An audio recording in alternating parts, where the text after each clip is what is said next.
Shut up! Hello, and welcome back to Conversations with Carol and Cheryl. How are you, Carol? Hey, Cheryl, I'm doing well. How about you? I'm doing well. Today we have special guests, newlyweds in this quarantine. Welcome, Alex and Denise. Hi, Carol and Cheryl. How are you both? So you want to give us a little bit of background about you two? Sure. I think he's saying, okay, I'll start. So Alex and I actually knew of each other many years ago. We had met at our church in Alexandria, Virginia, and happened to kind of re-meet years later after I'd moved away, and he was newly single. I sure was. So it was nice to re-meet and have a chance to just start a friendship. And next thing we know, there's a little something more. And we headed down to the altar on October 12th last year. So really a beautiful courtship. We felt very grateful at a later stage in our lives to find each other. And we're very blessed to have friends and family around and a chance to celebrate. It was my first marriage and I had just turned 50. So it's a real season of change. That's a big change, getting married at 50 and then being quarantined. It is. I know, newlywed in the quarantine, boy, who would have? We feel grateful that we were able to have both our wedding and all the celebration leading up to it last year. You know, who would have known what we would be facing 6 months later, and Alex and I both to be kind of on lockdown together and working remotely and trying to figure out like, oh, wow, we're kind of doing this marriage thing. And it feels like we're aging it in dog years where you're, you go from seeing each other just in the morning and the evening as you leave for work and come back home. And now you're seeing different work styles and how do we communicate through like just more of these housekeeping things that, you know, weren't really topics of conversation when we were just kind of passing in the night. So it's been an enhancement. I think we have had a chance to really have time together that we wouldn't have had to nurture our relationship. That's great. Do you feel that way, Alex? Oh, yeah. Yeah, this has been, it's been an adventure and a new thing for everyone all the way around the world, experiencing the quarantine, and being here at home with Denise has been wonderful. I found that work is harder remotely, but being here with Denise has not been a problem. I think he's pretty accommodating. Yeah. So what's your favorite part of being quarantined together? Let's say sharing in the chaos outside the door. We can watch the news. We can have somebody to kind of share what's happening and decompress and talk about like, wow, how this is impacting each other. Because I was alone so long, this would be a very different experience if he was not in my life. I think I would feel lonely, very alone. There's quite a difference, as we know. And I always functioned very well alone, but I had a lot of social connections. So didn't feel like I was kind of captive in the house. I think I would feel very lonely if I didn't have him. I think we both feel grateful for that. I think you kind of feel the same because he was living alone in Springfield and he has a teenage son that we're still able to actually see now. But I think that was kind of for him one of the most principal outlets. But I think it would have been a very different experience. And then now I think with the race riots and certainly we're able to talk about ways that we can be very empathetic during this period, both with each other and with our world, and in ways that I think when this is over, that we could do life a little differently in our own environments to, I think, help bridge some of that gap and be more harmonious. Ways that, we work differently with people or, ways that we find to support and volunteer for organizations that are making a difference. So those kind of dialogue, I get to see it from his perspective, and likewise he can see it from mine. And I think that's been a real growth period for us. We both miss going into the office and working, side by side with our coworkers. But some of the benefits probably are the same as most people are experiencing. You're not commuting every day. You don't have to get as dressed up, dressing up fancy or putting on a suit and tie. there's less eating out. So there's health in some ways, and then kind of less healthy in others. You can't go to the gym, and we're not moving as much. We're more at home and walking around the neighborhood for exercise. So it sounds like you guys are really enjoying the companionship. Yeah, I feel very grateful for that. We have our friendships that fill our lives too. And as he said, work relationships, but love the person to want to marry them, but you really have to like them. And sometimes we're not always that likable. He's amiable and agreeable, and that is very helpful when you're around someone 24/7. So what would you say is the biggest challenge you're experiencing? Working together in this small house. Yeah. As you can hear, Denise has a great voice, and it's a strong voice, and the house is kind of small. So if she has a Zoom call going with her work office mates and I have one with mine, sometimes it's distracting and it's too hard to hear and concentrate. Okay. We have a small house and we don't have offices that we could isolate in and insulate ourselves. So she's in the dining room, I'm in the kitchen, and we're pretty close together. We literally have a galley style kitchen that separates us. So we meet at the fridge. It's our new water cooler. Probably heard from a lot of people where feel like these pandemic pounds are becoming an issue. You just want to bake banana bread, anything to comfort you. You're trying to stay out of everyone else's way and not be part of the problem. You want to help stop the spread of the pandemic. Our big challenge is, missing a lot of that social connection. You can do that through Zoom and you can do it through Skype, and it's great. And I think the podcasts like you are putting together is wonderful. These are great tools, but sometimes you just need that face-to-face with others. I think he's right. Definitely trying just to learn to live in our space.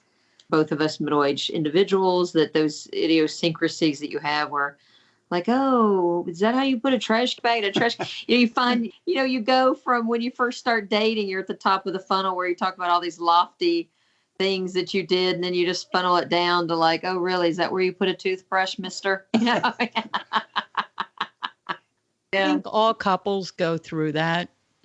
It's kind of the training period of getting each other trained to do things the way you want them.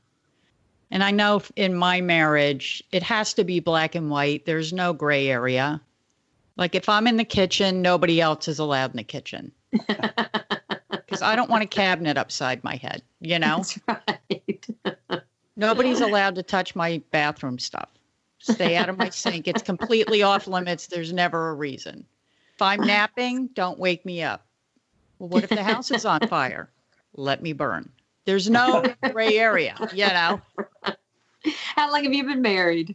Oh my gosh, 24 years. Okay. How was that first year of marriage for you? It was easy because we weren't quarantined together. Uh-huh. And we worked all the time, and there were no kids. We had dogs, so it was pretty easy, and we were young. Now that we're both retired and in the quarantine, and we have a small place too, there's a lot more coordinating. Mm-hmm. So that we each get our needs met and that we each have our space. There was something that you shared with me that I thought was really nice that you said you did with Butch is in the morning you will approach each other and say, can I talk to you about this today or right now? And it'll be like, no, I'm really enjoying my coffee right now. I'm flipping through Facebook, so let's do it later. And I thought, how nice. Because most people just come on up, hey, listen, and you stop what you're doing and And I just thought that was such a nice thing to do. Yeah, I mean, that's better than talking and having the other person zone out and not listen to you. And then you have to repeat yourself later down the road when they are ready to listen. Right. That's a good chord. Yeah. It did. I know. I looked at him. I'm like, oh, that's a good technique. Because, today we were just trying to talk about car maintenance and what needs to be done on my 10-year-old vehicle. And I thought, oh, I just want to go take a nap. I don't want to think about the car. You're just, you've had a long day. You just want to power up. And really the work and home lines are just completely blurred. You say, oh, I'll knock off at 5. No, because actually I'm finding I can write better at 10 o'clock at night, maybe when he has his quiet time and I can be alone and I don't have any interruptions. And then I find that I'm like overstimulated till 1 a.m. working. And then you try to get up the next day. And so you're right. That's very respectful. I like that, to say, hey, can I talk to you about this? And you're like, no, not really a good time. I'm trying to focus on this, because, it used to, you could come home and yes, then, oh, let's have our touch base time. This is what happened at the office today, and watch a little TV and then go to bed. You were creatures of routine. None of us have really fully embraced this pandemic routine because, frankly, we hope it goes away. We'd like to get back to maybe some or normalcy. Who knows? That could be a long way off. Have either one of you pointed out anything about the other that you just have to laugh? Because since my daughter came home from California, I come into a room or I'll be talking to her and I am screaming, literally screaming. And she'll go, "You're screaming." And I catch myself and I am so loud. And I do it to my brother. My brother comes over and I'm like, shh. And I'm just as bad, if not worse. So I have to laugh because my son is always out or in his room before the pandemic. I'm completely unaware of some of the things that I do till someone new comes along. So have there been anything that you find really funny that the other one's like, do you realize what you're doing? And it has to make you laugh. I'm a communications major. He's an engineer. I said at the wedding, we kind of joked, he's more Bach and Beethoven and I'm more Bruno Mars. We knew coming into this, there were some real differences in that. I'm more the talkative extrovert and he's more thoughtful introvert, but he certainly can hold a conversation too. So, well, you like everything in the house very neat and in its place. You don't like how I'm more messy and I hold on to a lot of things. Oh yeah, that's funny. Yeah, like there'll be an empty pickle jar in the refrigerator, and I think, what's going on in there? Is there an experiment? Is this a test? And he'll say, oh, I want to wait till I have the right food combination. Then I'm going to sprinkle the leftover pickle juice. And no, it's the spices. The spices. And I think, neat Nick, I want it out. He'll write memorandums on used cereal boxes, and I'll look and think, that's kind of funny, kind of quirky. And then you have to run through your head, is this worth me getting rid of or just leaving? Our minister, she was marrying us. We'd gone to dinner. We were doing a counseling session, and we'd just gone to a restaurant as we were preparing for the wedding. And he'd gone to the restroom, and I looked over at her and I said, okay, here's the problem I want to fix before we get married. He's very messy. We just have to have a really tidy house, don't we? And she looked at me and she said, Denise, give him a room. And so I said, all right. So I gave him one of the bedrooms upstairs. And now I got to the point, middle of pandemic, I'm like, okay, if I want to stay married, I cannot react to this each time there's clothes piled or books or boxes or whatever. So I pull the door to and pretend it's not there. Same for him. He's probably like, why does she keep picking up after me and throwing everything away? We're trying to understand why the other is motivated the way they are. I think it's really cute. You're going, oh, the empty pickle jar is so funny. Like in my marriage, that pickle jar would be so far up his ass. This is after year 20, of course. It's not That's funny anymore. It's like, pickle jar so far up your ass, you don't get it out of the refrigerator. And none of us would be laughing and going, oh, that's funny. I'll replay this at year 20 and I'll say, yeah, you're right. It's lost its charm. But you're right. You got to pick your battles, and you have to be tolerant of other people, and their ways. But I think if you can find a way to work around it, like we were talking earlier, my husband gets up in the morning ready to go. And he'll say, can I ask you a question?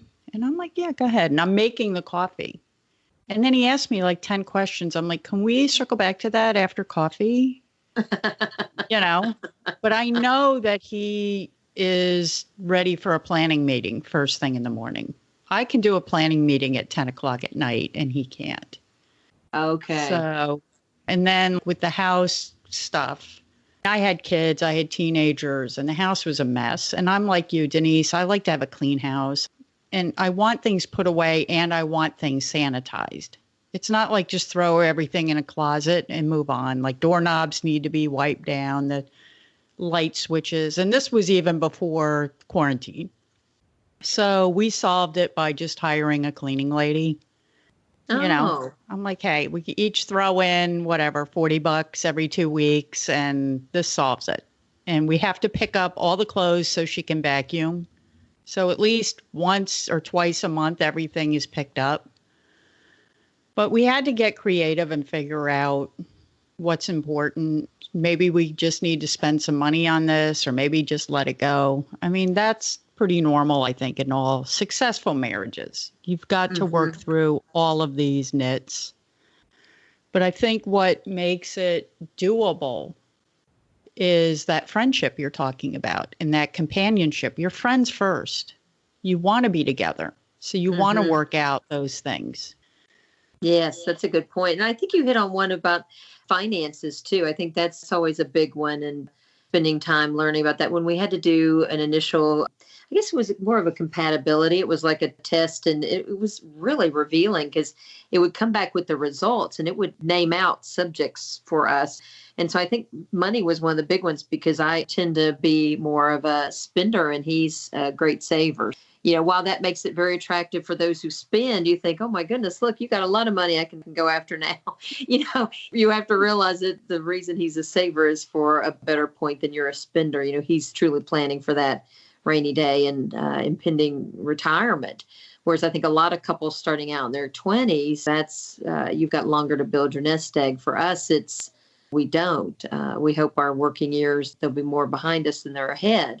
So I think that was a big one for us to cover, and like how we kind of pool our resources. And did hear from a lot of couples, a lot of friends who had been married a long time, that didn't want us to get bogged down with a bunch of financial issues and questions going into marriage, because I thought life's too short. I waited a long time to meet somebody and have that relationship, and I don't want to argue about, you know, who spends too much at DSW or REI or something. You thought this will be one that we could try to, you know, that we have to continue to kind of mitigate each day. But financially, it's turned out to be one of those that, because we tackled it before we got married, there wasn't a surprise.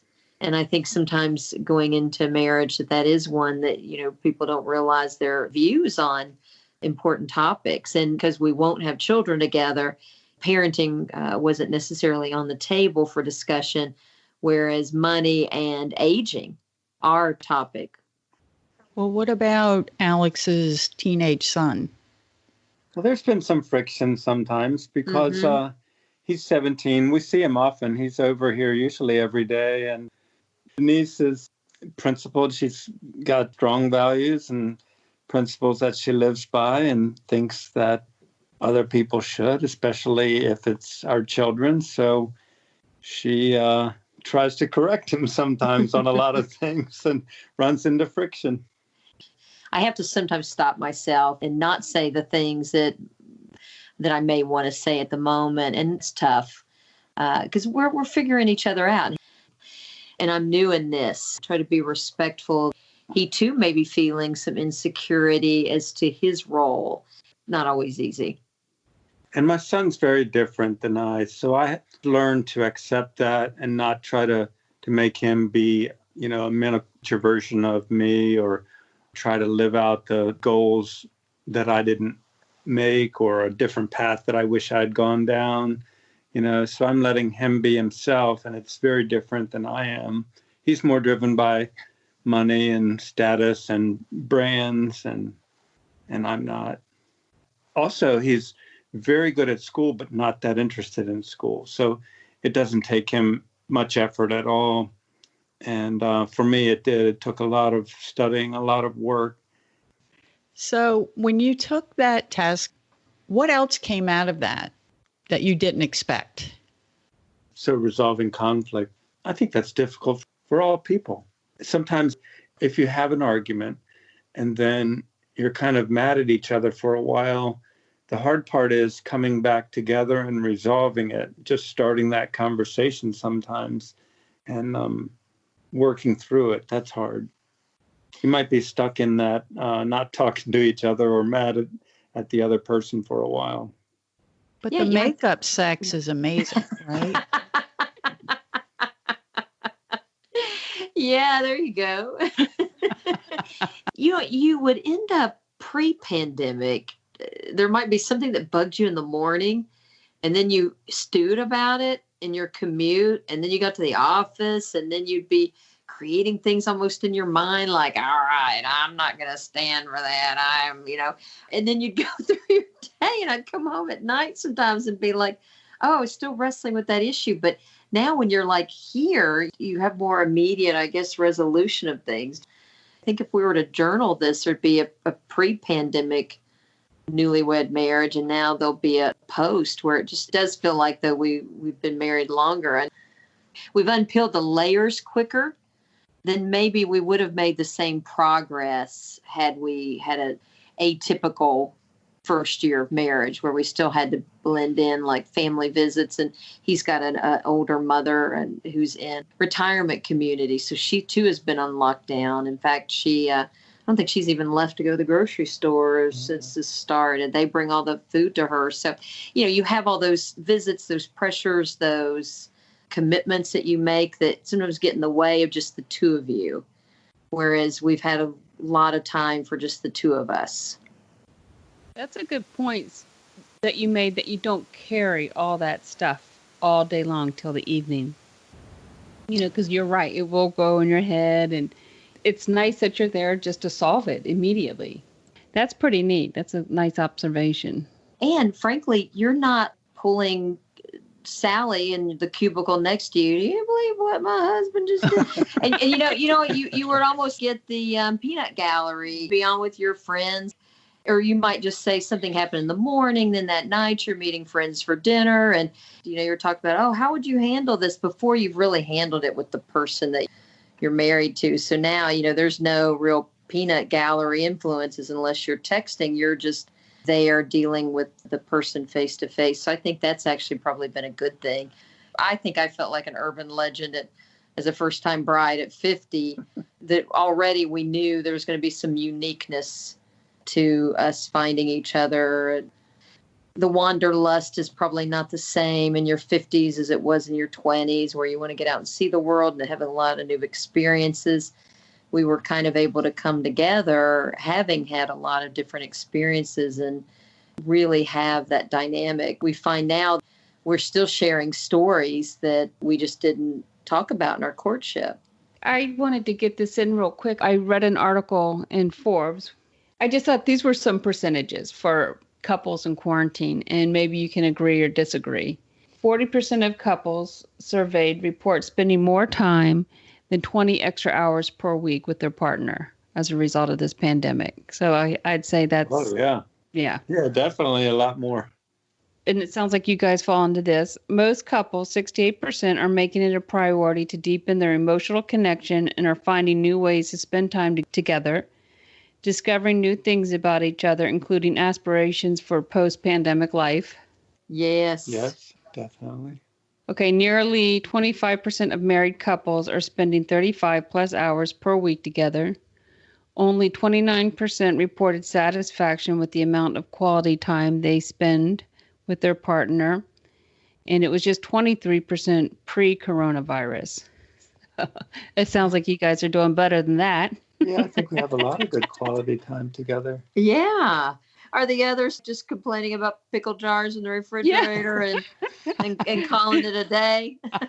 Well, they did say only 18% of couples reported satisfaction in communication with their partner. And the sources of conflict with those partners were how often to have sex, purchasing decisions, and phone time. And then Dr. Michael Gurin, a marriage and family counselor, recommends in Psychology Today that couples co-quarantine have as much sex as possible because sex produces oxytocin, and that chemical bonds couples in the long and short term. And then there was an article in Psychology Today that had 4 strategies for healthy couples during quarantine. And one was reframe your relationship to psychologically mirror to complement each other. Number 2, compliment each other at least 5 to 10 times per day. I think that's excessive. You like that, right? No. I like that. She likes words of affirmation. Yeah. Oh, yeah, we talked Yeah, about love love languages. Yeah. How We many love- times can you say something? Yeah, I don't. Words of affirmation's overrated, in my opinion. It's actions that matter. It's easy to do. If the person, because I do this, and I had to really think about it. My husband's love language, of course, is sex. But he is action man. He's always moving and doing stuff around the house and walking the dog. And I'll just say, thank you for unstacking the dishwasher. Or thanks for taking the dog out. Mhm. Just notice the things that he does and recognize it. And he does so much, I could really go overkill. I'm the lazy one that doesn't move. But I think it's really important, like you said, Alex, to acknowledge the actions and just say, thanks for putting the roll of toilet paper on, or putting the toilet seat up, or putting the toilet seat down, or whatever, putting gas in the car, because all of that matters. All of those little things add up. Yes. Yeah, that's a good point. I know. I think that was one of the things I noticed. I remember I was telling a friend a couple of weeks ago is that anything that fell apart in the home or had to be replaced, repaired, it was, always fell to me. And I always felt like, I don't know what I'm talking about. I don't know why the toilet leaks. It just leaks. And, just come fix it. Just get in there and fix it. And, it's nice now. He takes it upon himself. He wants to understand it. He wants to call the right person and can just walk away. I'm like, I can just know that's being taken care of. So that's been a huge burden lifted. So you're right. Those are ways that I can keep, for me, affirming and saying thank you. Because then I think as well that I'm acknowledging that these things are getting done. And I think just speaking it gives me this great feeling of satisfaction that I didn't have to do it.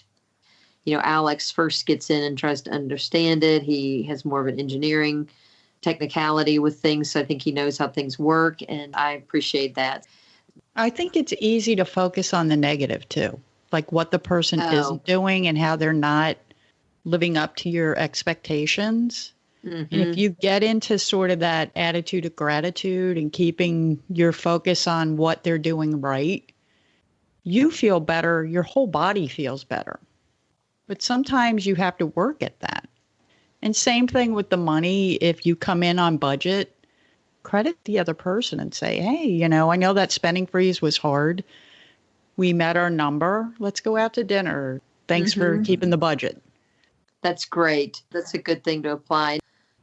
I think our money we agree on, politics we don't, and religion we're on different pages. So that makes it very interesting. That makes for very interesting conversations. I'll bet the faith perspective too. Do you find sometimes that's an area of conflict? It isn't. I mean, we were both raised Catholic. And I would say I'm more Catholic light, which means cafeteria style. I'll take what I like and leave the rest. I think most Catholics are like that. I don't know. But he's way more serious about it than I am.